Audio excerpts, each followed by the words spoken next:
By spreading knowledge, we can combat those who spread hate.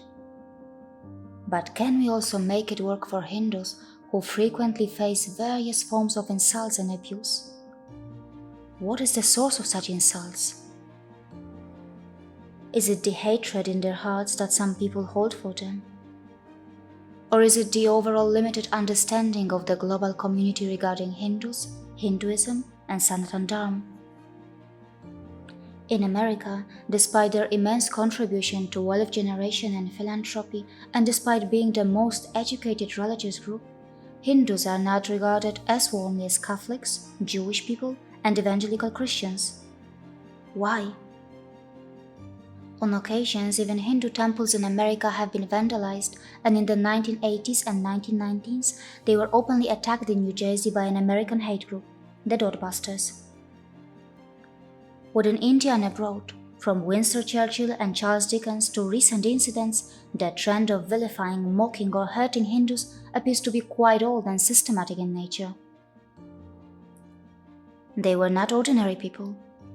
Winston Churchill was the former British Prime Minister, and Charles Dickens is considered as the greatest British author. Unfortunately, Hindus are consistently shamed and ridiculed for cows and cow urine, but as a global community, quite often, we fail to understand a broader perspective. The usage of animal urine for medicinal purposes is not unique to traditional medical systems. Modern medicine also uses animal urine. The estrogen replacement drug, Premarin, prescribed to menopausal women, is made from horse urine.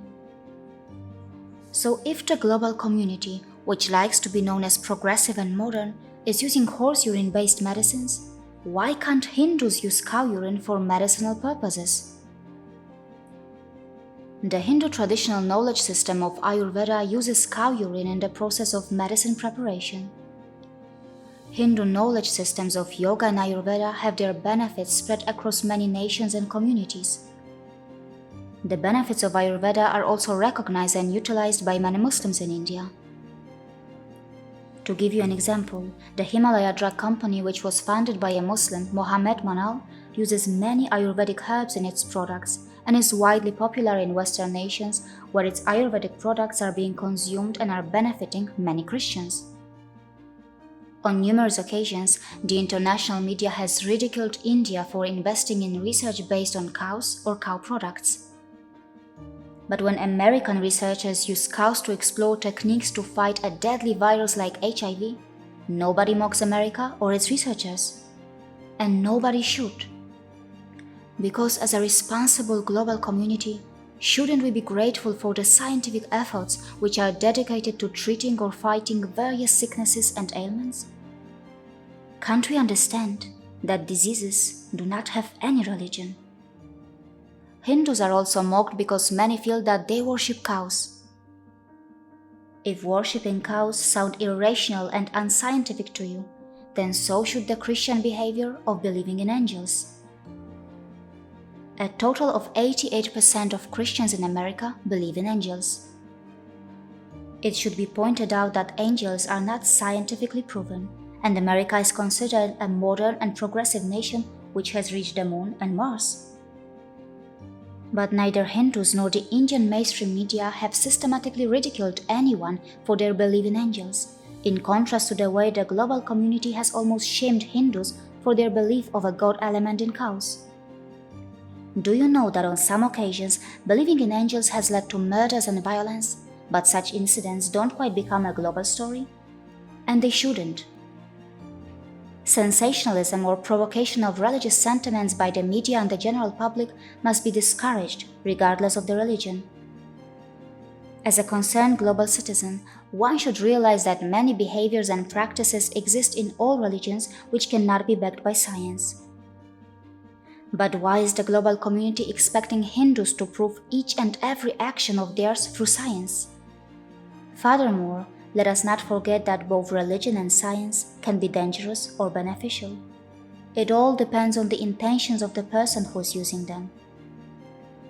If there is religious misconduct, there is also scientific misconduct. It should also be mentioned that cows also have a special significance for many Hindus because of the animal's association with Bhagavan Sri Krishna, which is similar to Christians' respect for the cross because of its association with Jesus. How many of us know that despite being more than 1 billion in number, Hindus do not even have one country where Hinduism is an official state religion?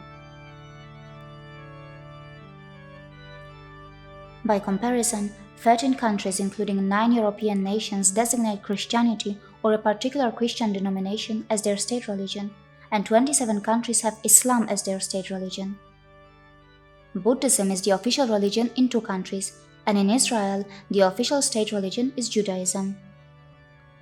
More than 80 countries favor specific religions, officially or unofficially, and India is not in that list. Despite this reality, many among these 80 countries love to preach religious freedom, tolerance, and secularism within various global forums. In many countries, if you are a Hindu, you can never become the prime minister or president, as in 30 countries, heads of state must belong to some other religion.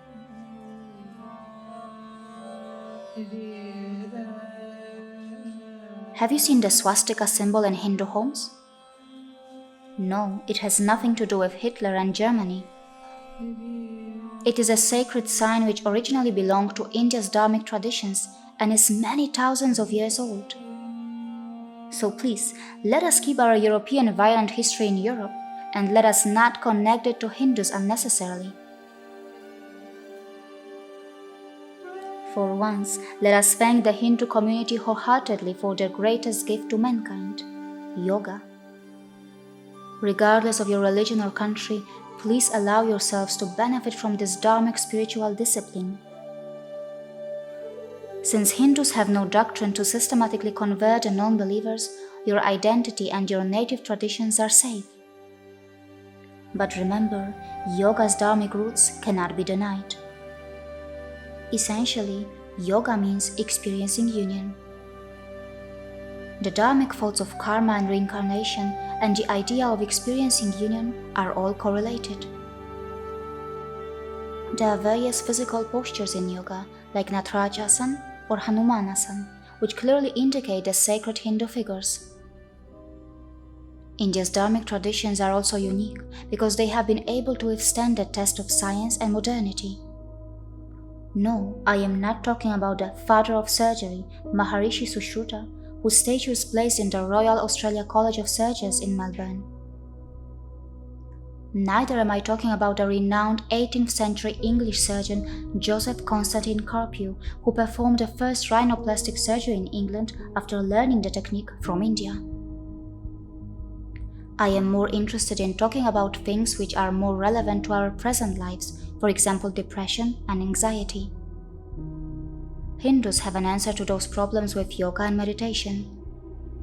You talk about global warming, pollution, and greed-driven consumerism. Hindus have an answer to that with aparigraha. Then there is the so-called modern idea of preventive healthcare. The idea already pre-exists in the Hindus' Ayurveda.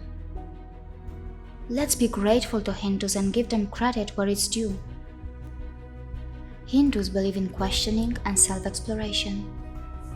That is why among Hindus, one can notice a lot of self-criticism and self-admiration. A great deal of freedom exists. There are no compulsory temple visits, no compulsory deity to worship, and no compulsory book. Pray to one all-pervasive divine reality, or pray to its multiple manifestations. Choose any of the scriptures or choose none. Be an atheist or be a spiritual being.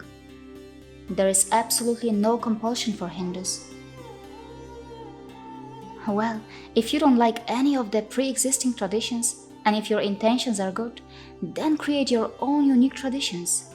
Nobody is going to stop you.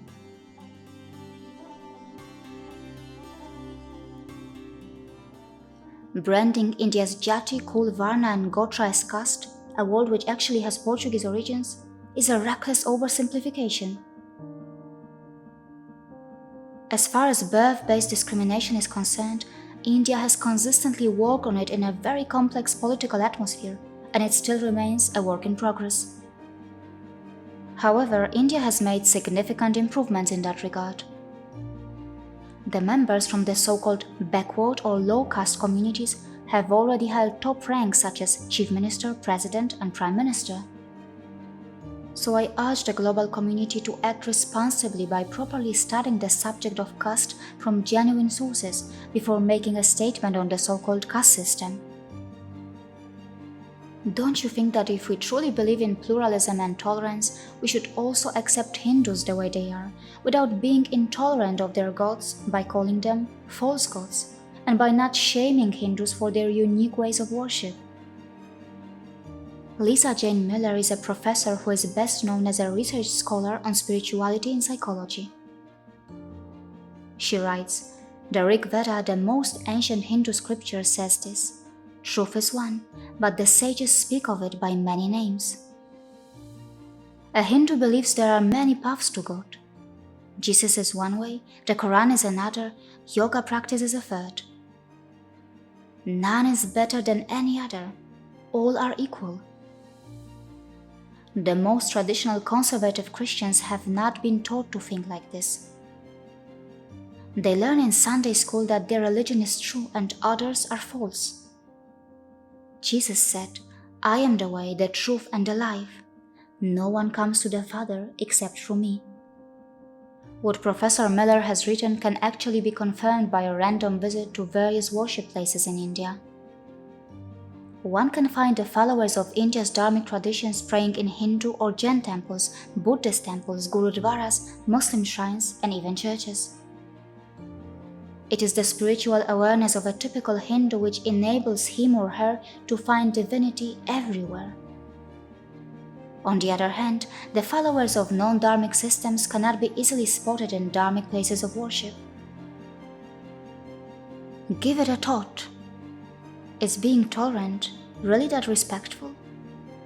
For instance, can you tell your guests who visit your home that you are tolerating them? Obviously not. That is why a step far higher than that is to be accommodating and accepting. The fact that Hindus are the most accommodating and accepting is also supported by an American research which revealed that 73% of Asian American Hindus celebrate Christmas, and 30% of them sometimes attend services of other religions. The research revealed Hindus tend to be inclusive in their understanding of faith. An overwhelming 91% of Asian American Hindus believe that many religions can lead to eternal life. On the other hand, 72% of Asian American evangelicals say that their religion is the one true faith. Now this explains clearly why Indian shopping malls are almost completely covered with Christmas decorations, even though Christians number just around 2% of the country's population. On the other hand, with nearly 2% of Hindus in Australia and around 2% of Hindus in New Zealand, how many shopping malls in those countries are covered with grand Deepavali decorations? I have personally seen many Hindu homes in which a photo of Jesus Christ sits right next to Krishna and other Hindu deities while they pray to all of them. Still, we Europeans try to preach tolerance to Indians. For those who believe in the idea of global conquest by the religious monoculture, how can they even claim to believe in the idea of the coexistence of multiple cultures? For those who want exclusivity and expansion, how can they claim to support multiple paths and views? Promoting religious monoculture kills diversity. If diversity dies, the idea of pluralism dies too. The biggest paradox of the 21st century is that monotheistic ideologies are trying to preach to us the importance of pluralism. It doesn't mean that Hinduism is perfect and Hindus can't learn from others. Hinduism could learn from Christianity how to effectively and efficiently keep the members of their community well informed and well connected. From Islam, Hinduism could learn the willingness to protect its own interests if and when required. But as a global community, whether we admit it or not, in one way or the other, many among us are already beneficiaries of some type of Hindu heritage. Whenever we promote the ancient pranayama technique as cardiac coherence breathing, or teach meditation to our school children as mindfulness classes, we are creating a new tradition for ourselves, similar to that which already exists in ancient Hindu traditions. India's dharmic traditions encourage people to focus on conquering their own mind and to reject the idea of conquering the world. Can the world afford to see Hindu culture, wisdom, and intellectual traditions disappear? Hi, my name is Karolina Goswami. The episode that you have just watched is a result of nearly 4 years of hard work. Many important facts and statistics which often surface through my investigative work are not known widely in the mainstream. I was not born in India, but through my logical reasoning, I have worked tirelessly to improve the way Indians are perceived globally. It doesn't matter to me that I can only afford to sleep 3 hours a day. It doesn't matter to me that I left my engineering career to produce such research-based films, which at times involve years of hard work to compile information and collect data. As long as the global community is able to understand India's complex layers and become more accommodating for both Indians and India, which is also now my new home, I will continue to feel satisfied. Please come forward and support my mission financially. With your financial support, I will be able to achieve results faster. Remember, by spreading knowledge, we can combat those who spread hate. See you again.